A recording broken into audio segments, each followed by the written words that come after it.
অটোক্যাডে Bangla font add করুন খুব সহজেই। টি লিখে এন্টার, টেক্সটের টি। আজকে আমরা বাংলা লিখে দেখাবো। First point click, second point click করবেন। এখান থেকে অবশ্যই বাংলার জন্য সুতনি এমজে, এটা কিন্তু আমরা সবাই জানি। এখান থেকে অনেকে ফন্ট অ্যাড করতে পারে না, তো আমি তাদের জন্য এই ভিডিওটা তৈরি করতেছি।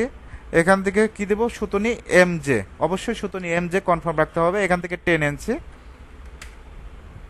আর এখান থেকে কালারটা কি দিবেন এটা আপনার ব্যক্তিগত বিষয়। আমি এখান থেকে ব্লু কালারটাই দিচ্ছি। তারপর কিবোর্ড থেকে কন্ট্রোল অল্টার বি দিবেন। এখান থেকে টাইপ করবেন Softech computer, Softech computer, computer Dhaka. Just click করব, দেখেন অলরেডি কিন্তু টাইপ হয়ে গেছে। এখন আমরা এটা কপি করি, জাস্ট কপিতে ক্লিক করবেন, এখান থেকে কপি করবেন, জাস্ট ক্লিক, এদিকে একটা ক্লিক করবেন। এখন আমরা এটা এডিট করব। এখানে লিখবো অটোক্যাড। অনেকেই খুব কঠিন মনে করে, আসলে কঠিন কিছু না, একেবারেই সহজ অটোক্যাড। এখানে যদি লিখি মুমিন আহমেদ তাও লিখতে পারবেন।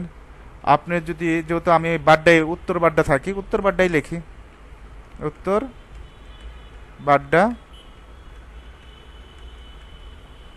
আশা করি অটোক্যাডে বাংলা লিখতে পারবেন।